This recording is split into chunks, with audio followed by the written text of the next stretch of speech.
തീമിന്റെ inspiration എന്തായിരുന്നു? ഇത് പിന്നെ തെയ്യങ്ങൾ ഈ പറഞ്ഞ പോലെ പുരുഷ കലാകാരന്മാരെ കിട്ടുന്നതാണ്. ഇതിങ്ങനെ വളരെ വ്യത്യസ്തമായ ഒരു സ്ത്രീയാണ് ഇതിന്റെ പെർഫോമർ എന്നുള്ളൊരു വ്യത്യാസം ഇതിനുണ്ട്.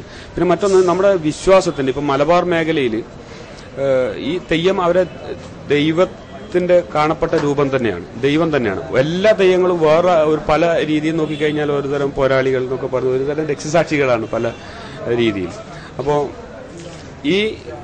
ഈ വിശ്വാസവും അതോടൊപ്പം അവരെ ഈ ഗൗരിയുടെ ജീവിത പ്രശ്നങ്ങളും തമ്മിലൊരു കണക്ട് ചെയ്തു. ശരിക്കും അതിന്റെ ഐതിഹ്യ പ്രകാരം യഥാർത്ഥത്തിൽ നടക്കുന്നത് ഇവിടുത്തെ ഭൂമിയിലെ വളരെ സുന്ദരമായ പ്രകൃതിയും പൂക്കളും എല്ലാം കണ്ടിട്ട് ഒരാള് അതിൽ കുടുങ്ങിപ്പോവാണ്. ഒരു ദേവകന്യക ചൂരമുള്ളിൽ കുടുങ്ങാണ്. പിന്നെ ഇത് രക്ഷപ്പെടാൻ പറ്റാതെ വരുമ്പോൾ അവർ കരഞ്ഞ് പിന്നെ നാരദർ വന്നിട്ട് അവരെ മുള്ളിൽ നിന്ന് രക്ഷപ്പെടുത്തി. അപ്പൊ അതിനിടയിൽ തോട്ടം കാവക്കാരാണ് അവരെ രക്ഷപ്പെടുത്തുന്നത്. മനുഷ്യന്മാര് തൊട്ട ആൾക്ക് പിന്നെ ദേവലോകത്തേക്ക് പോകാൻ പറ്റില്ല. അപ്പൊ ഇവരെ ശുദ്ധീകരിച്ച് റെഡിയാക്കിയിട്ടൊക്കെ ഡ്രസ്സൊക്കെ മാറ്റിയിട്ടാണ് കൊണ്ടുപോകുന്നത്. അപ്പൊ നമ്മള് അതേപോലെ ഈ ഭൂമിയിലത്തെ ഈ ഒരു അവസ്ഥയിൽ അവർ അത്രയും എന്താ പറയാ ഒരു മതിമറന്നിട്ടാണ് ഇതിൽ കുടുങ്ങിപ്പോയത്.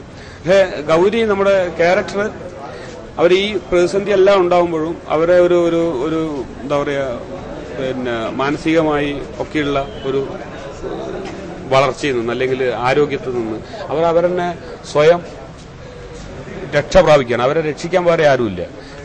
കഥയിൽ പലരും രക്ഷിക്കാനുണ്ടാവും, ദേവസ്ത്രീയെ രക്ഷിക്കാൻ ദേവനുണ്ടാവും, അല്ലെങ്കിൽ അയാൾ അയക്കുന്ന ആളുണ്ടാവും. പക്ഷെ യഥാർത്ഥത്തിൽ നമ്മൾ തന്നെയാണ് രക്ഷപ്പെടുത്തേണ്ടത്, അല്ലാതെ പുറമേ നിന്ന് വന്നിട്ടുള്ള ഒരാളല്ല. അങ്ങനെ രക്ഷപ്പെടണമെങ്കിൽ വെറുതെ കയ്യൂപ്പ് കൊണ്ട് മാത്രം രക്ഷപ്പെടാൻ പറ്റില്ല. അത് മാനസികമായ ധൈര്യത്തിൽ നിന്നും വളർച്ചയിൽ നിന്നും മാത്രമേ അങ്ങനെ രക്ഷപ്പെടാൻ പറ്റൂ.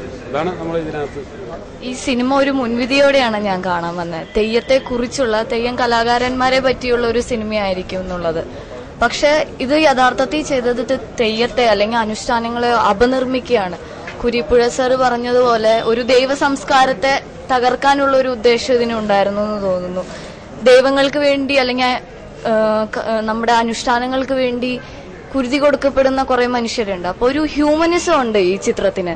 അപ്പൊ ഈ അനാവശ്യമായ വിശ്വാസങ്ങളെ, അന്ധമായ വിശ്വാസങ്ങളെ പരിക്കേൽപ്പിക്കുക എന്നൊരു ഉദ്ദേശത്തോടു കൂടെ തന്നെയാണോ ഇത് തീം തുടങ്ങിയത്? തീർച്ചയായിട്ടും ഈ വിശ്വാസം പലപ്പോഴും അതിനെ പലരും പല താല്പര്യങ്ങൾക്ക് വേണ്ടി ഉപയോഗിക്കുകയാണ്. അതിലെ ഒരു മനുഷ്യത്വം അല്ലെങ്കിൽ മറ്റൊരു തരത്തിലുള്ള ഒരു നമ്മൾ കാണിക്കേണ്ടുന്ന പ്രാഥമികമായ കാര്യങ്ങൾ പോലും അതിന് ചോർന്നു പോവുകയും ഇത് പലരെയും പല ആവശ്യത്തിന് ഇപ്പൊ ഞാൻ എന്താ പറയുക എനിക്ക് എന്റെ താല്പര്യങ്ങളെ സംരക്ഷിക്കാൻ വേണ്ടി ഇതിനെ കൂട്ടുപിടിക്കുക. ഈ വിശ്വാസത്തിന് അങ്ങനെ ആർക്കും എടുത്ത് പ്രയോഗിക്കാവുന്നൊരു സംഭവമുണ്ട്. അപ്പോൾ വിശ്വാസം ഇപ്പോൾ ദൈവത്തിൽ വിശ്വസിക്കുന്നത് വളരെ മോശപ്പെട്ട കാര്യമാണെന്ന് നമ്മൾ പറയുന്നത്. പക്ഷെ ഇന്നത്തെ ഈ ചട്ടക്കൂടും ഇതിന്റെ ഒരു രീതിയും അത് ഒരു സാധാരണക്കാരനെ പിന്നെ ഒരു അവന് വേണ്ടിയിട്ടുള്ളൊരു വിശ്വാസമല്ല. പലപ്പോഴും അത് ബിസിനസ് ആയി കഴിഞ്ഞു പല രീതിയിൽ.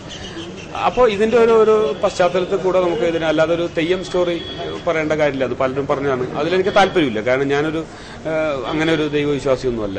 എനിക്ക് അതിലങ്ങനെ താല്പര്യമില്ല. അപ്പൊ അതിനെ നമുക്ക് എങ്ങനെ ഒരു സാമൂഹ്യ പ്രശ്നം അവതരിപ്പിക്കാൻ വേണ്ടി ഉപയോഗിക്കാം. അതാ ഒരു ആർട്ടിസ്റ്റ് എന്നുള്ള നിലയ്ക്ക് എനിക്കെങ്ങനെ അതിനെ മാറ്റി ചെയ്യാൻ പറ്റും എന്നുള്ളൊരു അന്വേഷണത്തിൽ അങ്ങനെയാണ് ഞാൻ അതിനെ രൂപപ്പെടുത്തിയത്. ഡോക്ടർ ബിജുചേട്ടൻ പറഞ്ഞു ന്യൂ ജനറേഷൻ ഫിലിം എടുക്കുന്ന ആൾക്കാർ ഇത് കണ്ട് പഠിക്കട്ടെ. അപ്പോൾ അവർക്ക് മുന്നിൽ ഈ ഒരു ജനകീയ സിനിമ അല്ലെങ്കിൽ നേരിന്റെ സിനിമ മുന്നോട്ട് വയ്ക്കുമ്പോഴത്തേക്ക് അല്ല ഇത് ഞാനിത് ആദ്യം തുടങ്ങുന്ന ഘട്ടത്തിൽ തന്നെ ചില ആൾക്കാർ പറയുമ്പോൾ ഇതിങ്ങനെ സാധ്യമാവില്ല, ഇത് വളരെ പ്രയാസമാണ്, എക്സ്പെൻസ് ഒരുപാട് കൂടുതലാണ് എന്നൊക്കെ പറയുമ്പോൾ ഞാൻ പറഞ്ഞത് നമ്മളൊരു ശ്രമം, ആ ശ്രമം വിജയിച്ചാൽ ഇത് പലർക്കും ഇങ്ങനെ ചെയ്യാനുള്ള ഒരു പ്രചോദനം കൂടിയാവും. വിജയിച്ചില്ലെങ്കിൽ പോട്ടെ, നമ്മളൊരു ശ്രമം പരാജയപ്പെട്ടു എന്ന് കരുതിയാൽ മതി. വിജയിച്ചു കഴിഞ്ഞാൽ ഇന്ന് വളരെ ഒരുപാട് സൗകര്യങ്ങളുണ്ട്, സാധ്യതകളുണ്ട്. ഇത് ഫിലിം കുറച്ചുകൂടെ ചിലവ് കുറച്ച് അങ്ങനെയൊക്കെ ചെയ്യാൻ അപ്പോൾ ഒരു ധൈര്യം കൊടുക്കാൻ നമുക്ക് പറ്റും. അപ്പൊ അങ്ങനെ പലരും ചെയ്താൽ ഇത് കുറെ ആളുടെ കയ്യിൽ നിന്ന് ഇതിനെ രക്ഷപ്പെടുത്താൻ പറ്റും, കുറെ കൂടെ ജനകീയവും. അപ്പൊ ആ ചെയ്യുന്ന ആൾ കുറച്ചുകൂടെ ഒരു സാമൂഹ്യ പ്രതിബദ്ധത അങ്ങനെ വേറൊരർത്ഥത്തിൽ ചിന്തിക്കുന്ന ഒരു മനുഷ്യനൊക്കെ ആണെങ്കിൽ അവരൊക്കെ സിനിമകൾ നമ്മളെല്ലാം സ്വാധീനിക്കും. അത് വളരെ ഗുണമാവും. അപ്പൊ നമ്മൾ ശ്രമം നടത്തുക, പരാജയപ്പെട്ട പോയിക്കോട്ടെ, നമുക്ക് വിജയിക്കാൻ വേണ്ടി നമ്മൾ മാക്സിമം ശ്രമിക്കുക. വിജയിച്ചാൽ അതൊരു നല്ല സാധ്യതയായിരിക്കും. അങ്ങനെ തന്നെയാണ് നമ്മൾ ഇറങ്ങിയിട്ടുണ്ടായിരുന്നത്. ആദ്യത്തെ സിനിമ എന്നുള്ള നിലയിൽ, ഒരു സംവിധായകൻ എന്നുള്ള നിലയിൽ, ആദ്യത്തെ സിനിമ എന്നുള്ള നിലയിൽ ഇതിനെ എങ്ങനെ നോക്കിക്കാണുന്നു? ഇപ്പൊ ഇതിന്റെ ഒരു തുടർച്ചയോ അല്ലെങ്കിൽ ഇത് എങ്ങനെ ആദ്യത്തെ ഈ ആൾക്കാരുടെ ഒരു പ്രേക്ഷകരുടെ ഒരു അപ്പം മുന്നൊരു വേറെ അസിസ്റ്റന്റ് ഡയറക്ടർ അല്ല അങ്ങനൊരു അനുഭവ സമ്പത്തില്ലാതെ തന്നെ ആദ്യത്തെ സിനിമ തന്നെ ഇത്രയും ആൾക്കാർ ഇത്രയും ഒരു ഊർജ്ജത്തോടുകൂടി ആൾക്കാരെ കണ്ടു, പ്രേക്ഷകർ ഏറ്റെടുത്തു എന്നുള്ളത് എങ്ങനെ തോന്നുന്നു അപ്പോൾ ആദ്യത്തെ സിനിമ എന്നുള്ളത്? അത് എനിക്ക് വളരെ സന്തോഷമുണ്ട്. അപ്പൊ ഇതിങ്ങനെ നിർമ്മിക്കാൻ പറ്റിയത് എൻ്റെ ഒരു സാംസ്കാരിക ബോധം കൊണ്ടാണ് എന്ന് ഞാൻ വിചാരിക്കുന്നു. അല്ലാതെ മറ്റെന്തെങ്കിലും ഒരു ദൈവകൃപ കൊണ്ടൊന്നുമല്ല എന്നുള്ളതാണ് എൻ്റെ ഒരു തോന്നൽ. അപ്പൊ ഇത് തുടരും, നാളെയും തുടരും, അങ്ങനെ അത് തുടർന്നുകൊണ്ടേയിരിക്കും. അപ്പോൾ പരമാവധി ആളുകളെ ഇതിന്റെ ഭാഗമാക്കാൻ പറ്റുന്ന ആളുകളെ മുഴുവൻ നമ്മൾ ഇതിന്റെ ഭാഗമാക്കും. അപ്പോൾ സാംസ്കാരിക പ്രവർത്തനം വേറെ നമ്മൾക്കൊരു തൊഴിലോ ഒന്നുമല്ല. എത്ര ദിവസങ്ങൾ പട്ടിണി കിടന്നിട്ടുണ്ട്, ആരൊക്കെയോ അടി വാങ്ങിയിട്ടുണ്ട്. എന്നും പട്ടിണി കിടക്കാനും അടി വാങ്ങാനും എല്ലാം നമ്മൾ തയ്യാറാണ്. അതൊരു മൂവ്മെന്റ് ആയിട്ട് കാണുക. അപ്പോൾ അങ്ങനെ ഇതിനെ വളർത്തിക്കൊണ്ടുവരിക, നമ്മളാലാകാവുന്ന രീതിയിൽ ഇത്തരം കാര്യങ്ങൾ ചെയ്യുക, അതന്നെയാണ് ഇതിന്റെ ഒരു സംഭവം. കൂട്ടായ്മയുടെ വിജയം അതാണ് ഇതിനകത്ത് വരുന്നത്. അത് ഈ പറഞ്ഞ പോലെ ഇതിന്റെ ടെക്നിക്കൽ വശങ്ങളോ ഒന്നും അറിയാത്ത ഒത്തിരി പേര് ഇതിനകത്ത് ഇടപെട്ടിട്ടുണ്ട്. അപ്പോൾ അതെങ്ങനെ കാണുന്നു ഒരു കൂട്ടായ്മ എന്ന് പറയുമ്പോൾ? ഇത് അങ്ങനെ ഇത് എന്ന് വെച്ചാൽ ഇതിപ്പോ ഞാനിപ്പോ സംസാരിക്കുന്നുണ്ടെങ്കിൽ ഈ സിനിമ എന്റെ ഒരു അത്ഭുതമൊന്നുമല്ല, ഞാൻ ഉണ്ടാക്കിയൊരു അത്ഭുതമൊന്നുമല്ല. ഇത് ഒരുപാട് ആള് എന്റെ നാടക ജീവിതത്തിൽ ഞാൻ നേടിയെടുത്തൊരു വിശ്വാസ്യതയാണ് ഇതിന് പ്രധാനപ്പെട്ട ഒരു ഘടകം. ഇപ്പൊ ഞാൻ ചില ആളോട്, വളരെ പാവപ്പെട്ട ആളാണ്, അയാൾക്ക് കാശില്ലാതെ ഇല്ല, എനിക്കറിയാം, അവരുടെ ലൈഫ് അറിയാം. അപ്പോ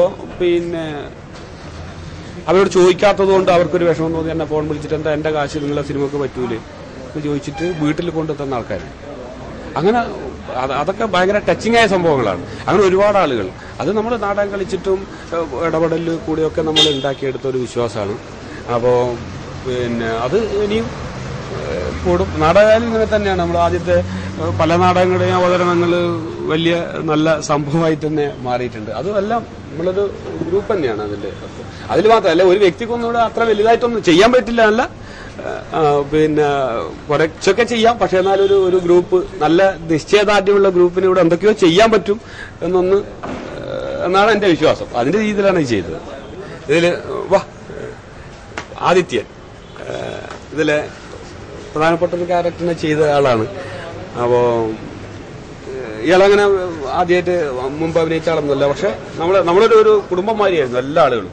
5-10 ആളല്ല, ഇതിലെ ക്രൂവും മറ്റ് ടെക്നീഷ്യൻസും മാത്രമല്ല, ഓരോ ലൊക്കേഷനിലും ഓരോ കമ്മിറ്റിയാണ്. അപ്പൊ അവരെല്ലാം ഈ ഒരു കുടുംബം പോലെ അതിലൊരാളാണ് ഇയാളും. പക്ഷെ നന്നായിട്ട് ഗംഭീരമായിട്ട് അഭിനയിച്ചു. ഉഷാറായി. എല്ലാ ക്യാമ്പിൽ ഈ ഷൂട്ടിംഗ് സമയത്തെ എല്ലാവരുടെയും ഒരു പ്രധാനപ്പെട്ട ആളായിട്ട് ഇയാൾ ലൊക്കേഷനിൽ ഫുൾ ടൈം ഉണ്ടായിരുന്നു. അതുപോലെ ഒരു വല്യമ്മയുണ്ട്, അതിൽ പ്രായം ചെന്ന 88ഓളം വയസ്സായി.